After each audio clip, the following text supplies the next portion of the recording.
अस्सलामुअलैकुम। आप देख रहे हैं हॉरर विद अजहर 9, वो जगह जहां हर रात खौफ, अंधेरा और रहस्य आपका इंतजार करते हैं। अगर आपको ऐसी डरावनी कहानियां पसंद हैं जो सिर्फ सुनी नहीं, महसूस की जाएं, तो अभी चैनल को सब्सक्राइब कर लीजिए, क्योंकि आज जो कहानी आप सुनने जा रहे हैं वो किसी फिल्म की कहानी नहीं, बल्कि ऐसे लोगों के वाकयात हैं जिन्होंने अपनी आंखों से वो चीजें देखी जिन्हें देखने के बाद उनकी दुनिया हमेशा के लिए बदल गई। और अगर इस वक्त आप ये कहानी रात में अकेले सुन रही हैं, तो एक बार अपने पीछे जरूर देख लीजिए। बांग्लादेश के बागेरहाट के एक छोटे से गांव में रात का अंधेरा सिर्फ अंधेरा नहीं माना जाता था। वहां के लोग कहते थे कि रात के बाद उस गांव में सिर्फ इंसान नहीं चलते, बल्कि कुछ और भी जाग जाता है। मगरिब के बाद लोग अपने दरवाजे बंद कर लेते थे, बच्चे बाहर नहीं निकलते थे और गलियां बिल्कुल सुनसान हो जाती थीं। उसी गांव में एक आदमी रहता था जिसका नाम था रंजू, लेकिन लोग उसे रंजू कबराज कहते थे। कहा जाता था कि वो आम इंसान नहीं था, क्योंकि उसके पास ऐसी किताबें थीं और ऐसे राज थे जिनके करीब जाने से भी लोग डरते थे। गांव में कई लोगों ने देर रात उसके घर से अजीब आवाजें सुनी थीं। कभी किसी के रोने की आवाज, कभी फुसफुसाहट, और कभी ऐसा लगता था जैसे कोई उसकी छत पर चल रहा हो। लेकिन सुबह वहां कुछ नहीं मिलता था। गांव में कई लोगों ने देर रात उसके घर से अजीब आवाजें सुनी थीं। कभी किसी के रोने की आवाज, कभी फुसफुसाहट, और कभी ऐसा लगता था जैसे कोई उसकी छत पर चल रहा हो। लेकिन सुबह वहां कुछ नहीं मिलता था। एक रात जब रंजू अपने कमरे में पुरानी किताबें देख रहा था, बाहर मौसम अचानक बदल गया। तेज हवाएं चलने लगीं और आसमान में बिजली चमकने लगी। ऐसा लग रहा था जैसे कोई अनहोनी होने वाली हो। तभी अचानक उसके दरवाजे पर जोरदार दस्तक हुई। एक बार, फिर दूसरी बार, और फिर लगातार, इतनी तेज कि कमरे की खिड़कियां तक हिलने लगीं। रंजू धीरे से उठा और दरवाजे की तरफ बढ़ने लगा, लेकिन उसे नहीं पता था कि दरवाजे के पीछे खड़ा इंसान उसकी जिंदगी बदलने वाला था। अगर आप अभी तक ये कहानी देख रहे हैं तो चैनल हॉरर विद अजहर .9 को सब्सक्राइब कर लीजिए, क्योंकि असली डर अभी शुरू हुआ है। रंजू ने धीरे धीरे दरवाजा खोला। सामने खड़ा आदमी बहुत डरा हुआ लग रहा था। उसकी सांसें तेज थीं, माथे पर पसीना था और उसकी आंखों में ऐसा डर था जैसे उसने कोई बहुत भयानक चीज देख ली हो। उस आदमी ने कांपती हुई आवाज में कहा, मुझे आपकी मदद चाहिए। हमारे गांव में एक आदमी पर बहुत खतरनाक साया है। कई लोग कोशिश कर चुके हैं, लेकिन कोई उसे बचा नहीं पाया। उस आदमी ने कांपती हुई आवाज में कहा, मुझे आपकी मदद चाहिए। हमारे गांव में एक आदमी पर बहुत खतरनाक साया है। कई लोग कोशिश कर चुके हैं, लेकिन कोई उसे बचा नहीं पाया। सुनकर रंजू कुछ पल बिल्कुल खामोश हो गया। उसके चेहरे का रंग बदल गया, क्योंकि ना जाने क्यों उसके दिल में अचानक एक अजीब बेचैनी शुरू हो गई थी। कमरे में अचानक ठंडी हवा चलने लगी। मेज पर रखी मोमबत्ती अपने आप हिलने लगी और उसी पल रंजू को ऐसा महसूस हुआ जैसे उसके पीछे कोई खड़ा हो।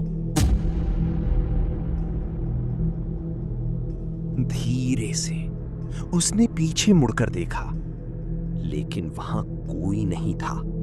फिर भी उसे ऐसा लग रहा था जैसे कोई अंधेरे में खड़ा उसे देख रहा हो, और शायद ये डर अभी बस शुरू हुआ था। अगले भाग में रंजू को एक ऐसा सपना आने वाला है जो उसकी जिंदगी बदल देगा। जुड़े रहिए हॉरर विद अजहर.9 के साथ। उस रात रंजू बहुत देर तक उस अजनबी आदमी की बातों के बारे में सोचता रहा। कमरे में अजीब सी खामोशी थी। बाहर हवा की आवाज धीरे धीरे और तेज होती जा रही थी, और न जाने क्यों उसके दिल में एक अजीब सा डर बैठ चुका था। वो डर जो बिना वजह नहीं आता, वो डर जो किसी आने वाली मुसीबत का इशारा होता है। आधी रात के बाद रंजू की आंख लग गई, लेकिन जैसे ही उसने नींद की दुनिया में कदम रखा, उसे महसूस हुआ कि वो किसी अजीब जगह पर खड़ा है। चारों तरफ घना अंधेरा था, इतनी गहरी खामोशी कि अपनी सांसों की आवाज भी डराने लगी थी। अचानक उस अंधेरे के बीच उसे दूर एक साया दिखाई दिया। पहले वो बहुत दूर था, फिर धीरे धीरे उसकी तरफ बढ़ने लगा। रंजू उसे देख रहा था, लेकिन उसके पैर जैसे जमीन से चिपक गए थे। वो भागना चाहता था, मगर हिल तक नहीं पा रहा था। जैसे जैसे वो साया करीब आ रहा था, आसपास की हवा बदल रही थी। अचानक ठंड बढ़ने लगी। ऐसा लग रहा था जैसे पूरा माहौल किसी अजीब ताकत के कब्जे में जा चुका हो। और फिर पहली बार उस साये का चेहरा दिखाई दिया। वो इंसान नहीं था। उसकी आंखें पूरी तरह काली थीं। चेहरा धुएं जैसा लग रहा था, और उसकी आवाज ऐसी थी जैसे कई लोग एक साथ बोल रहे हों। उसने रंजू को देखा और सिर्फ इतना कहा, अगर वहां गया तो मौत तुम्हारा इंतजार कर रही है। रंजू की सांसें अचानक तेज हो गईं, और अगले ही पल रंजू जोर से चीखते हुए नींद से उठा। उसका पूरा शरीर पसीने में भीगा हुआ था। दिल इतनी तेज धड़क रहा था जैसे सीने से बाहर निकल जाएगा। कमरे में कोई नहीं था, लेकिन फिर भी उसे महसूस हो रहा था कि वो अकेला नहीं है। उसने तुरंत कमरे की लाइट जलाई और चारों तरफ देखने लगा। दरवाजा बंद था, खिड़कियां भी बंद थीं। सब कुछ बिल्कुल सामान्य था, लेकिन एक चीज बिल्कुल सामान्य नहीं थी। कमरे में अचानक मिट्टी और सड़ी हुई चीज की अजीब सी बदबू फैल चुकी थी। रंजू धीरे धीरे खिड़की के पास गया। बाहर गहरा अंधेरा था, लेकिन तभी उसे लगा जैसे घर के बाहर कोई खड़ा है। वो ध्यान से देखने लगा और अगले ही पल उसका चेहरा डर से सफेद पड़ गया। दूर पेड़ के नीचे कोई खड़ा था, बिल्कुल खामोश, बिल्कुल सीधा, और सबसे डरावनी बात, वो वही साया था जिसे उसने अपने सपने में देखा था। वो सिर्फ खड़ा था और लगातार रंजू को देख रहा था। रंजू पीछे हटने लगा, लेकिन जैसे ही उसने दोबारा खिड़की से बाहर देखा, वहां कोई नहीं था। साया गायब हो चुका था, जैसे वो कभी था ही नहीं। लेकिन उसी वक्त उसके कान के बिल्कुल पास किसी ने बहुत धीमी आवाज में कहा, मैं मना कर चुका हूं। सुबह होने के बाद भी रंजू की आंखों में रात का वो मंजर घूम रहा था। बार बार वही काला साया, वही डरावनी आवाज और वही शब्द, मैं मना कर चुका हूं। वो अपने कमरे के एक कोने में बैठा काफी देर तक सोचता रहा कि क्या सच में ये सिर्फ एक सपना था, या फिर कोई ऐसी चीज उससे संपर्क करने की कोशिश कर रही थी जो इंसानों की दुनिया की नहीं थी। लेकिन काफी देर सोचने के बाद उसने एक फैसला किया, और शायद यही फैसला उसकी जिंदगी की सबसे बड़ी गलती बनने वाला था। रंजू ने उस आदमी को बुलाया जो मदद मांगने आया था। उसकी आंखों में डर अब भी साफ दिखाई दे रहा था। उसने आते ही पूछा, क्या आप चलेंगे? कुछ पल तक कमरे में खामोशी रही। फिर रंजू ने बहुत धीरे से कहा, हाँ, मैं चलूंगा। लेकिन जैसे ही उसके मुंह से ये शब्द निकले, अचानक कमरे की मोमबत्ती अपने आप बुझ गई और कमरे में ऐसी ठंडी हवा चली कि दोनों कुछ सेकंड के लिए बिल्कुल खामोश रह गए। दोनों अगले दिन सुबह सफर के लिए निकल पड़े। रास्ता लंबा था और मौसम भी अजीब होता जा रहा था। आसमान पर काले बादल छाए हुए थे। पेड़ों की शाखाएं हवा में ऐसे हिल रही थीं जैसे किसी को इशारा कर रही हों। रास्ते में रंजू ने कई बार महसूस किया कि कोई दूर से उनका पीछा कर रहा है, लेकिन जब भी वो पीछे मुड़कर देखता, वहां कोई नहीं होता। कुछ घंटे बाद वो लोग उस गांव के करीब पहुंच चुके थे, लेकिन जैसे जैसे वो आगे बढ़ रहे थे, माहौल बदलता जा रहा था। गांव के बाहर अजीब सी खामोशी थी। कोई बच्चा नहीं, कोई आवाज नहीं, यहां तक कि पक्षियों की आवाज भी नहीं आ रही थी। ऐसा लग रहा था जैसे इस जगह से जिंदगी ही गायब हो चुकी हो।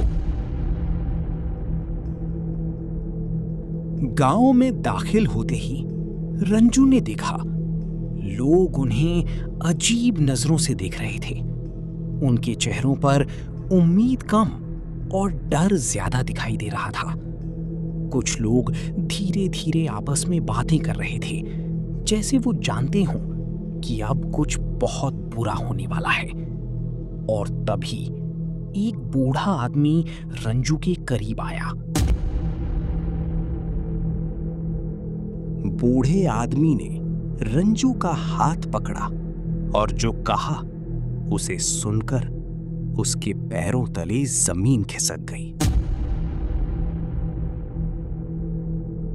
बूढ़े आदमी की आंखें कांप रही थीं। उसने बहुत धीमी आवाज में कहा, वापस चले जाओ, अभी भी वक्त है।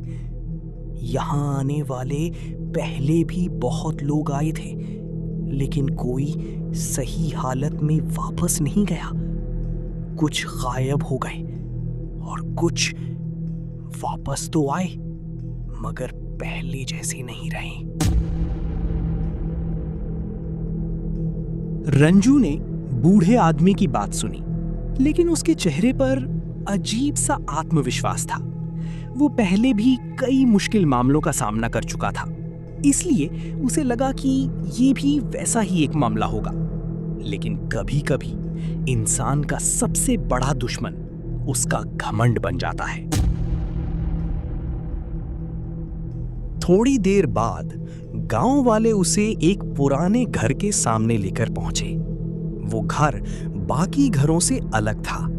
उसकी दीवारें टूटी हुई थीं, खिड़कियां आधी खुली थीं और अंदर से अजीब सी आवाजें आ रही थीं, जैसे कोई धीरे-धीरे रो रहा हो। और तभी अचानक घर के अंदर से जोरदार चीख सुनाई दी। वो चीख इतनी डरावनी थी कि कुछ गांव वाले डरकर पीछे हट गए। लेकिन रंजू धीरे-धीरे उस घर के दरवाजे की तरफ बढ़ने लगा।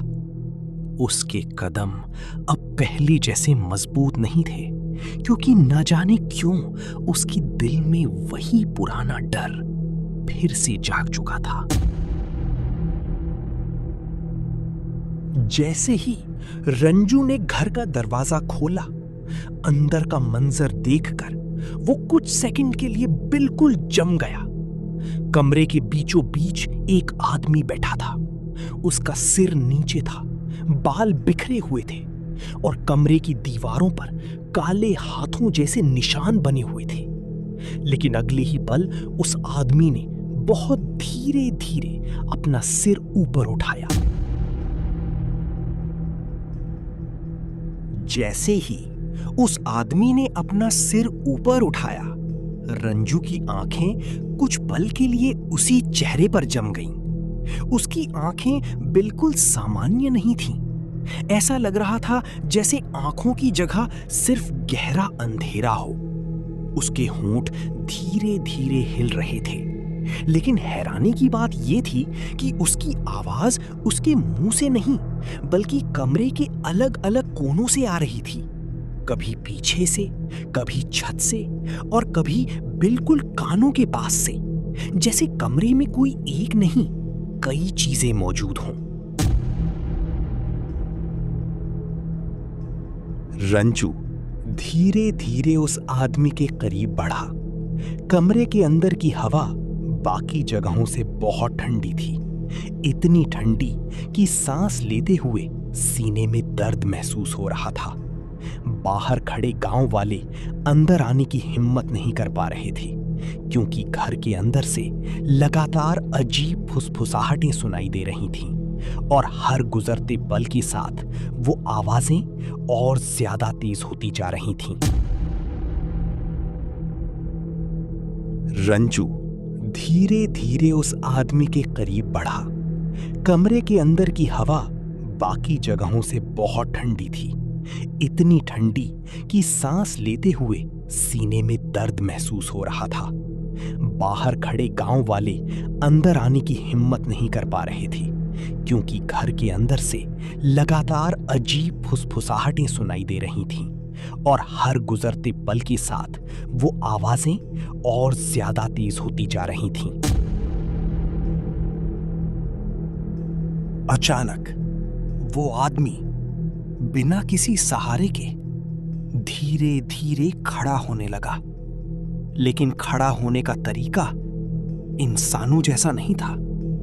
पहले उसके हाथ उठे, फिर गर्दन टेढ़ी हुई और फिर उसका पूरा शरीर अजीब तरीके से सीधा हो गया।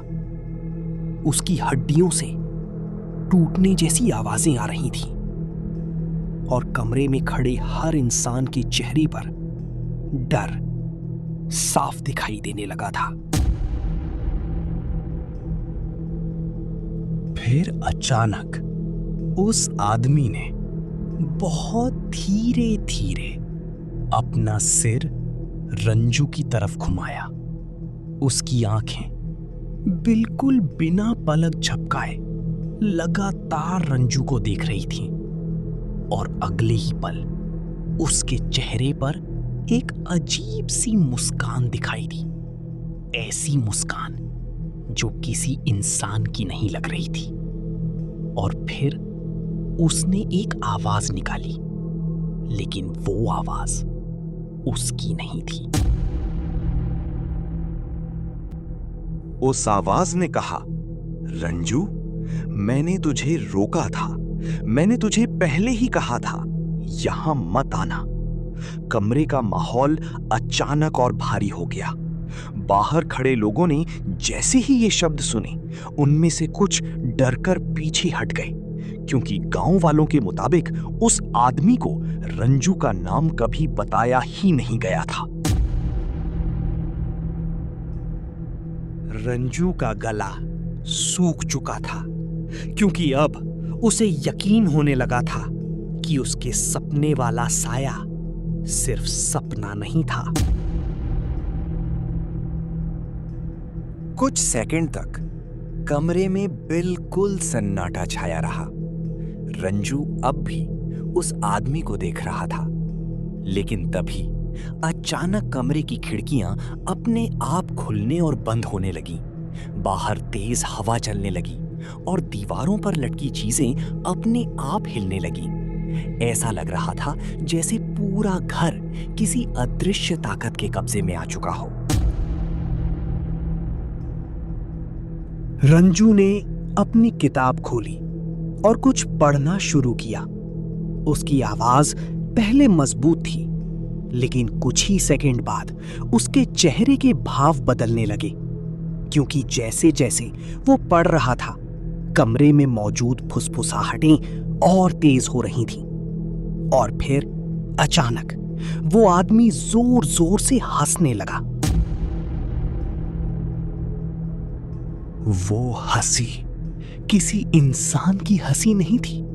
उसमें बच्चों की आवाज भी थी, बूढ़ों की भी, और कुछ ऐसी आवाजें भी जिन्हें समझना मुश्किल था। घर के बाहर खड़े लोगों ने जैसे ही वो हंसी सुनी, कुछ लोगों ने अपने कान बंद कर लिए और कुछ वहां से भाग गए। फिर अचानक कमरे के बीचों बीच रखा हुआ सामान अपने आप हवा में उठने लगा। कुर्सियां, बर्तन और छोटे छोटे सामान, जैसे किसी ने उन्हें अदृश्य हाथों से पकड़ लिया हो। रंजू अब भी खुद को संभालने की कोशिश कर रहा था, लेकिन उसके माथे पर पसीना साफ दिखाई देने लगा था। और तभी वो आदमी बहुत धीरे धीरे रंजू के बिल्कुल करीब आया। उसके चेहरे पर वही डरावनी मुस्कान थी। फिर उसने अपने होंठ रंजू के कान के पास लाकर बहुत धीमी आवाज में कहा, आज तू अकेला वापस नहीं जाएगा। उस एक वाक्य के बाद कमरे का माहौल अचानक पूरी तरह बदल गया। रंजू के हाथ हल्के हल्के कांपने लगे।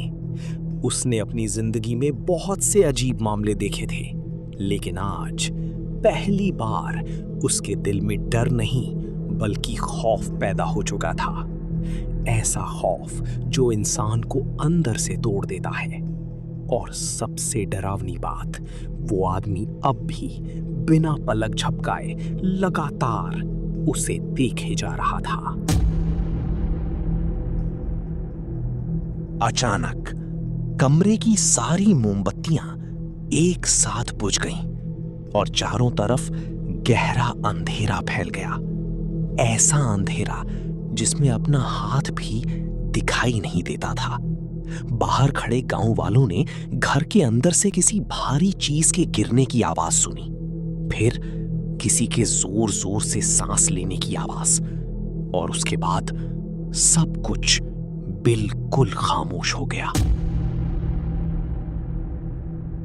कुछ सेकंड बाद कमरे के एक कोने से धीमी धीमी फुसफुसाहट सुनाई देने लगी।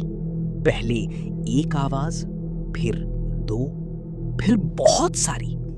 ऐसा लग रहा था जैसे कमरे में सैकड़ों लोग मौजूद हों और वो सब एक साथ कुछ पढ़ रहे हों। लेकिन हैरानी की बात यह थी, कोई भी शब्द साफ समझ नहीं आ रहा था।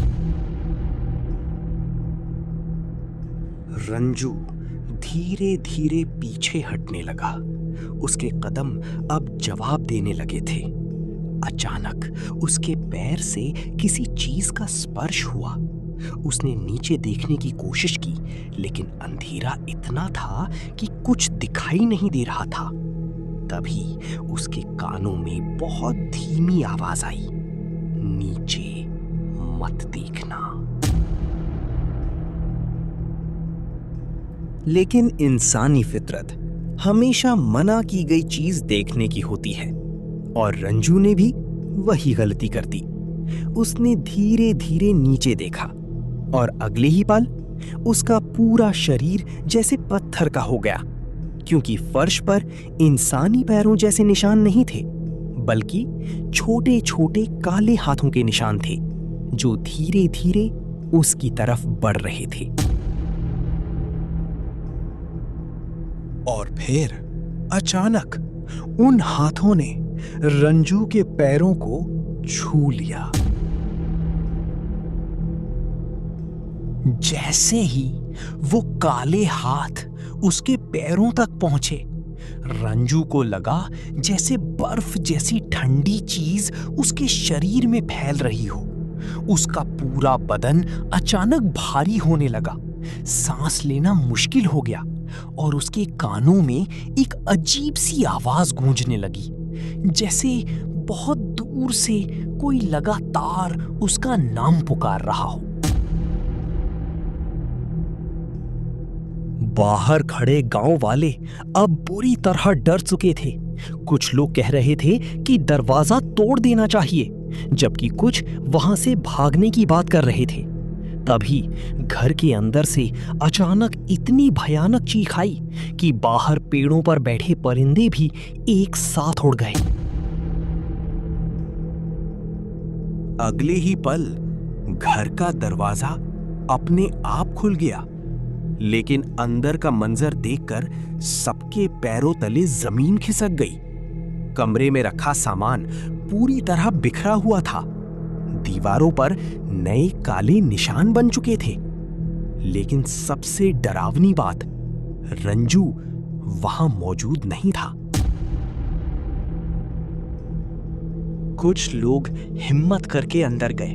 उन्होंने पूरे घर की तलाशी ली, हर कमरा, हर कोना, यहां तक कि घर के पीछे का हिस्सा भी देखा, लेकिन रंजू कहीं नहीं मिला। ऐसा लग रहा था जैसे वो हवा में गायब हो गया हो। और तभी एक गांव वाले की नजर दीवार पर लिखी हुई अजीब सी बात पर पड़ी। दीवार पर काले निशानों से सिर्फ एक लाइन लिखी थी, मैंने उसे रोका था। ये वही शब्द थे जो रंजू ने अपने सपने में सुने थे, लेकिन असली डर अभी बाकी था, क्योंकि उसी वक्त घर के सबसे अंधेरे कोने से किसी के बहुत धीरे धीरे चलकर बाहर आने की आवाज आने लगी। घर के उस अंधेरे कोने से कदमों की आवाज धीरे धीरे और साफ होती जा रही थी, जैसे कोई बहुत भारी चीज घसीटते हुए बाहर आ रहा हो। गांव वाले एक दूसरे का चेहरा देख रहे थे। किसी में भी हिम्मत नहीं थी आगे बढ़ने की, क्योंकि हर आवाज के साथ हवा और भारी होती जा रही थी और ऐसा लग रहा था जैसे घर के अंदर अब सिर्फ इंसान नहीं, बल्कि कोई और भी जाग चुका है। अचानक उस कोने से एक परछाई बाहर आई। पहले वो सिर्फ धुआं जैसी लग रही थी, लेकिन धीरे धीरे उसका आकार साफ होने लगा। लंबा काला साया, बिना चेहरे के, बिना आंखों के, बस एक खाली अंधेरा जो चलते हुए सीधे दरवाजे की तरफ बढ़ रहा था, और हर कदम के साथ जमीन पर हल्की दरारें पड़ रही थीं, जैसे जमीन भी उसके वजन से डर रही हो। गांव वालों में से एक ने कांपते हुए कहा, ये वही है। लेकिन उसकी आवाज बीच में ही टूट गई, क्योंकि उसी पल उस साए ने अपना सिर उसकी तरफ घुमाया और वहां सिर्फ अंधेरा था। कोई आंख नहीं, कोई चेहरा नहीं, लेकिन फिर भी ऐसा महसूस हुआ जैसे वो सीधे उसकी आत्मा को देख रहा हो। उस साई ने धीरे धीरे हाथ उठाया और उसी पल कमरे के अंदर रखी सारी चीजें जोर से हिलने लगी, जैसे किसी तूफान ने कमरे को पकड़ लिया हो। दरवाजा अपने आप बंद हो गया और बाहर की सारी आवाजें अचानक खत्म हो गईं। बस अब अंदर वही सन्नाटा था जो चीख से भी ज्यादा डरावना था। और फिर एक बहुत धीमी आवाज आई, जैसे किसी ने बहुत दूर से कहा हो, रंजू, तूने दरवाजा खोल दिया है, अब बंद नहीं होगा। ये सुनकर वहां मौजूद हर इंसान के रोंगटे खड़े हो गए, क्योंकि ये आवाज कमरे के हर कोने से आ रही थी, लेकिन कोई दिखाई नहीं दे रहा। और तभी रंजू की चीख उस सन्नाटे को चीरती हुई गूंजी। अगले ही पल कमरे की लाइट्स अपने आप जल बुझने लगी, जैसे कोई अदृश्य चीज बिजली से खेल रही हो। गांव वाले बाहर भागने लगे, लेकिन दरवाजा अब बंद हो चुका था और हर बार खोलने की कोशिश करने पर सिर्फ ठंडी हवा का झोंका उनके चेहरे पर टकरा रहा था। अंदर वो साया अब और बड़ा लगने लगा था। उसकी परछाई दीवारों पर फैल रही थी, जैसे पूरा घर उसकी पकड़ में आ गया हो। और फिर अचानक जमीन से एक काली दरार रंजू के ठीक सामने खुली और उसमें से किसी के गिरने जैसी आवाज आई। गांव वालों ने देखा कि दरार के अंदर सिर्फ अंधेरा नहीं था, बल्कि वहां हजारों हल्की हल्की आवाजें थीं, जो एक ही नाम दोहरा रही थीं, रंजू, रंजू। और हर बार आवाज और तेज होती जा रही थी, जैसे पूरा अंधेरा उसे खींच रहा हो। फिर अचानक सब कुछ शांत हो गया। ना आवाज, ना हवा, बस सन्नाटा। और उसी सन्नाटे में दरवाजा धीरे धीरे खुला, लेकिन अंदर कोई नहीं था। सिर्फ फर्श पर एक काली छाया पड़ी थी, जो धीरे धीरे धुएं की तरह गायब हो रही थी। और आज भी उस गांव के लोग कहते हैं कि उस रात के बाद रंजू कभी वापस नहीं आया, लेकिन कभी कभी आधी रात के बाद उसी घर के अंदर से हल्की हल्की फुसफुसाहट सुनाई देती है, जैसे कोई अब भी वहीं फंसा हुआ हो। और अगर कोई उस घर के पास चला जाए तो उसे महसूस होता है कि कोई उसके पीछे खड़ा है, बिल्कुल चुपचाप, सांस रोके हुए देख रहा है। और फिर अचानक अंधेरे में किसी के चलने की आवाज आती है और कहानी वहीं खत्म नहीं होती, क्योंकि कहते हैं असली डर अभी भी वहीं रहता है।